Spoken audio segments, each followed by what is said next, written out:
Ladies and gentlemen, boys and girls, it's your fun-loving animated talking head friend, Callous Mind, back with another hard-hitting episode of a Callous Mind live cast. Oh, man. Got a lot to get into, talking about the football scores from last week. And I want to say I hope everyone had a great week since we last spoke. And I want to begin this live stream with a housekeeping note. Those watching this replay will find clickable timestamps in the description box of this video. I also want to ask everyone watching live to like or dislike the video, share it if you're so inclined, and leave a comment. Your engagement really helps the channel, and I sincerely appreciate it. And I also want to start off by wishing everyone a happy autumn, as Tuesday was the first day of fall. So the first football-related thing I want to talk about this week is of course, the Raiders hoist the colors. The Raiders win their first game ever in Las Vegas and beat those pesky New Orleans Saints. So that was kind of unexpected, and if I listen to what some of my friends say, then one of them so eloquently said that the Raiders would lose by 70, although I know that he was being facetious, but nonetheless, the Raiders did win. It was a good game, and I was certainly glad to see that.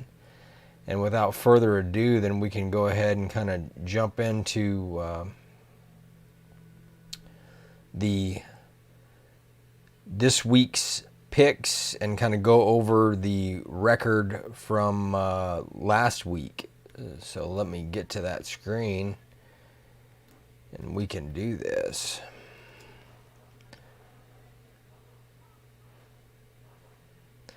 All right, so last week I was 14-2. I didn't actually think I'd ever do any better than the 12-4 from the previous week, but look at that. You can see I selected Cleveland for last Thursday night's game. That was actually a pretty decent game. I thought Joe Burrow did himself good in that game, and they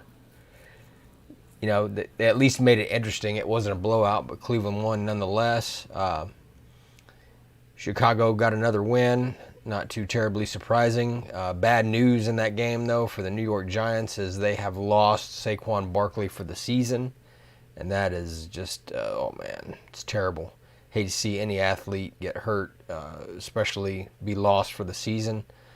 Dallas and Atlanta, man, I was scared to death when I first saw the score of that game in the early going. I thought, damn, boy, I picked Dallas 2 weeks in a row, and 2 weeks in a row they let me down. But thankfully, Atlanta either choked up the game or Dallas won it, however you want to look at it. But it was a comeback win for Dallas, and that helped make my pick look smart. Detroit and Green Bay. Not a huge surprise there. Green Bay wins. Jacksonville at Tennessee. Man, Tennessee, I didn't want to pick them 2 weeks in a row because they had barely beat Denver, but now I went against them and then I lost. So that was one of my losses for the week. And then I picked Minnesota and Indianapolis, and wouldn't you know, Indianapolis won against Minnesota at home. So it's just, a lot of these games are always a toss-up. Some of them a little bit better than others. Buffalo wins at Miami, no big surprise.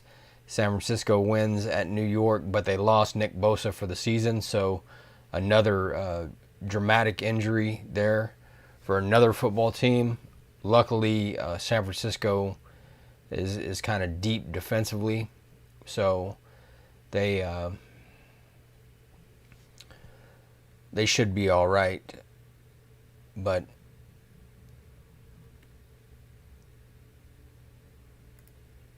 let's see here.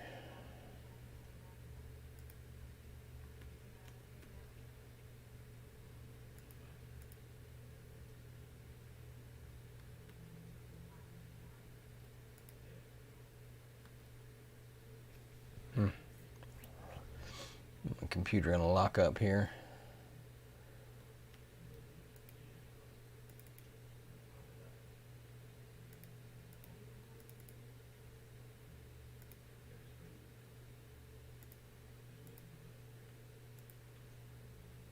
Sorry about that. I'm having some technical issues here, folks.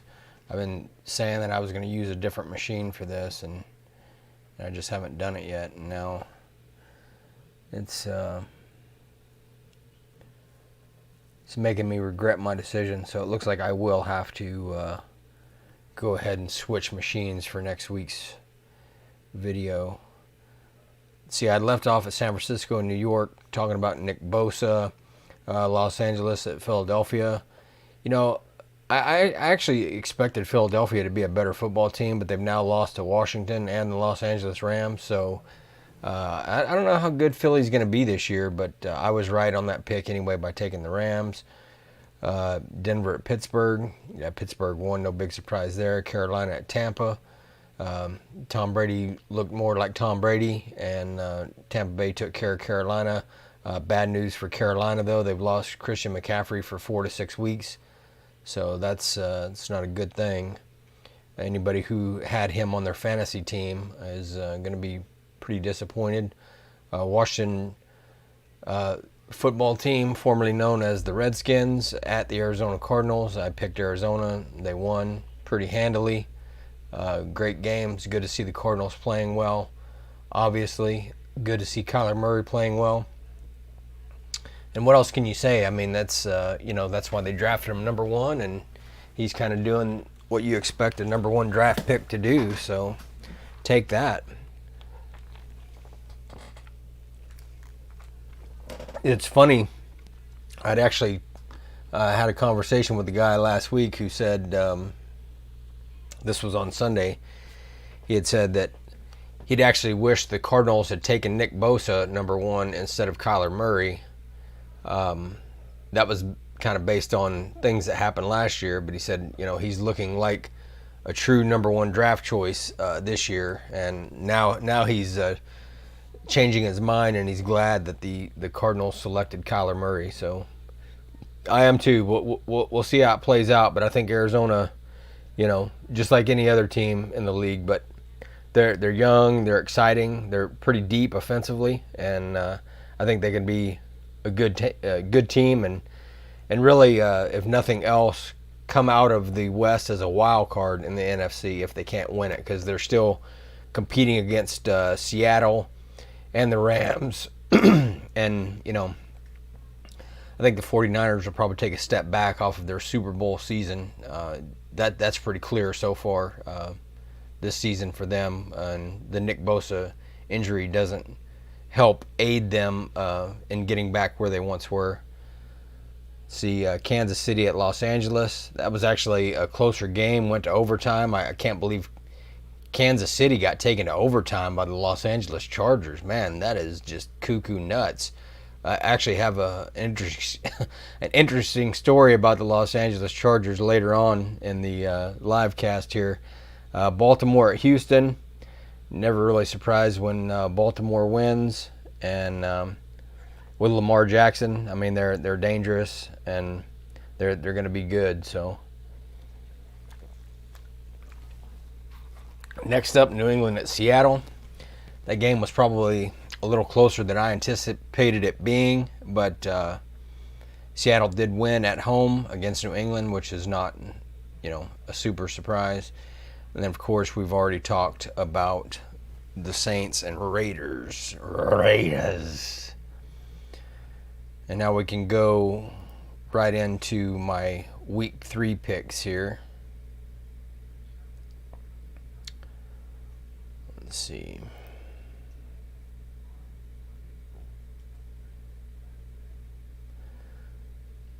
So we have tonight, it's Miami and Jacksonville, and I'm going to go ahead and take Jacksonville.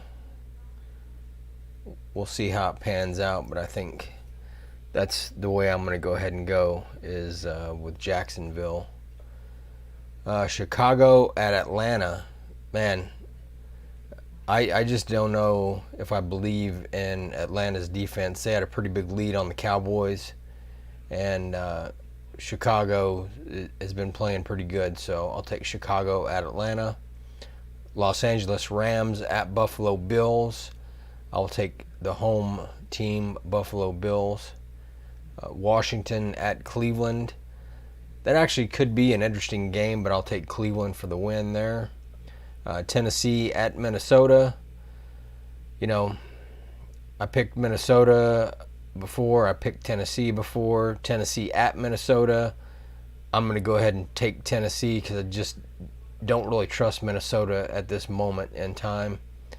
Las Vegas at the New England Patriots. Of course, I'm going to pick my favorite team, the Raiders, to win at New England because I really do believe they can. We'll see how their defense does against Cam, but I think the Raiders can sneak into Gillette and get a win there, and that would be a big, big win for them, conference-wise too. San Francisco at New York Giants. With no Saquon Barkley, I don't know much about the Giants, but you know, other than they got a young quarterback and they had Saquon Barkley, I'll take San Francisco for the win at New York. Cincinnati at Philadelphia. That is that's a tough pick for me because, like I said earlier, I'm not sure what the hell Philadelphia's problem is. So I'm going to pick Joe Burrow and the Saints to get their first win of the season against Philadelphia at Philly. Houston at Pittsburgh. I'll take Pittsburgh at home. New York Jets at Indianapolis Colts. I'll take the Colts at home. Carolina at Los Angeles Chargers. I'll take the Chargers for the win at their home. Tampa Bay at Denver. I will take Tampa on the road at Denver. Detroit at Arizona. Of course, I'm a homer, so I'm going to take the Arizona Cardinals. Dallas at Seattle. Dallas has shown they can play tough, but I don't know if they're going to play tough enough to stop Russell Wilson and the Seattle Seahawks. So I will take Seattle at home against Dallas. And then New Orleans and Green Bay. This is a potential NFC championship style game right here. And I'm going to go ahead and give the edge to New Orleans because they're playing at home and because they just lost to the Raiders. And I'm sure their head coach and quarterback are just furious over having lost to the Raiders. So they'll probably snap to attention this week, and could be a close game, nip and tuck, last second field goal, but I'll take the Saints to win at home against the Green Bay Packers. And then Kansas City at Baltimore for Monday Night Football. Huh? This ought to be a tough matchup, and this is another potential championship, although this would be a potential AFC championship matchup. I'll take Kansas City to win at Baltimore in what will probably be, you know, a close game, last second, what have you. But I think the reality is that Kansas City can win on the road, so we shall see if that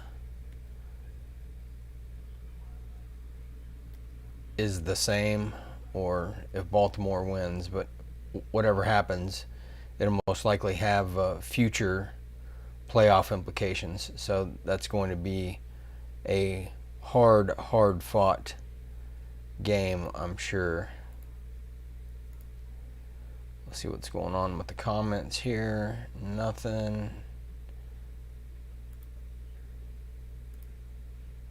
All right, so let's see. Cleveland took the first Battle of Ohio in 2020. I've already got that.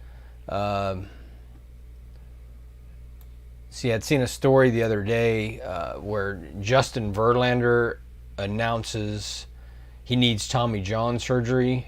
I really hate to hear about any athlete getting hurt, and I will say that Mr. Verlander still has millions of dollars and is married to Kate Upton. Somehow I think that he's going to be just fine, but perhaps that's just me. Kate Upton got milk. And then this other story that I wanted to show you all was this story about the Chargers. Let's see if I can bring it up here.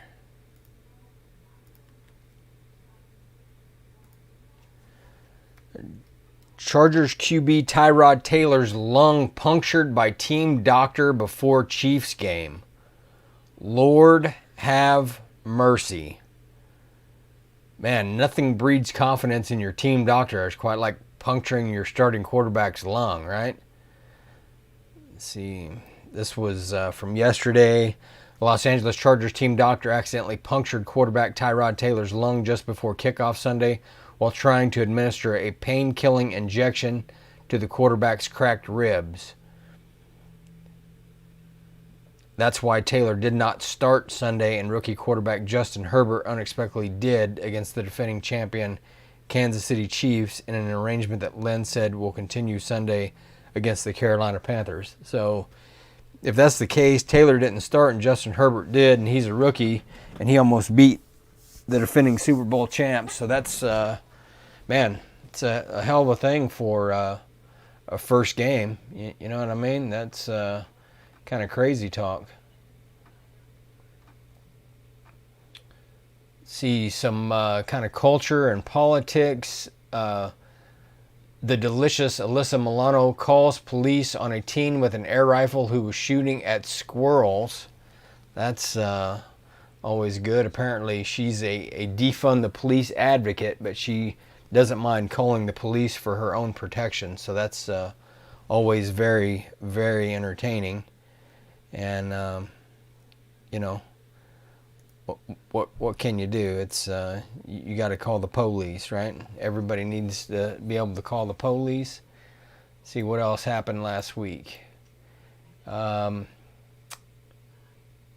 here it is. Supreme Court Justice Ruth Bader Ginsburg passes away at 87 years old. Man, that lady was a trooper.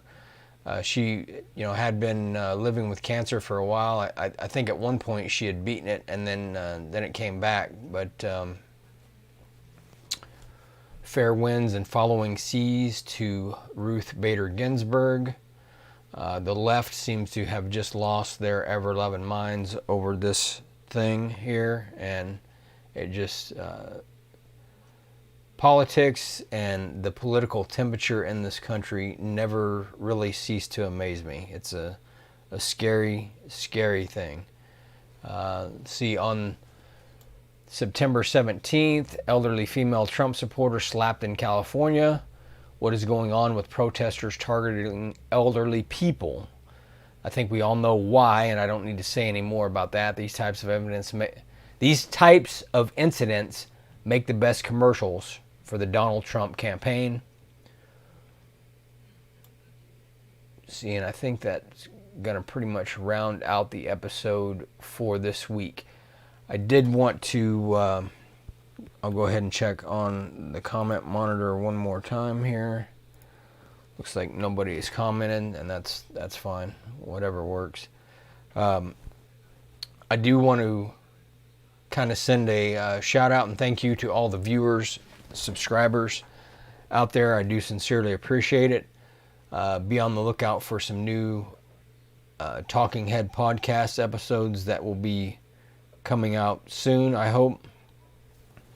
As for Livecast episode 4, I plan on that being next Thursday, which is the first day of October. So we're finally getting through September and into October, and that means the weather's just getting a little better and better here in Arizona, so it's not quite as ridiculously hot. And the evenings and nights have actually been pretty nice. So thank you all for watching, liking, subscribing, sharing, all that stuff. And I will see you guys next week at 1:30 p.m. Mountain Standard Time, 4:30 p.m. Eastern Time, October 1st, 2020. Until then, be good to yourselves and each other, and hopefully we can all remember the golden rule. I'll talk to you guys later. God bless.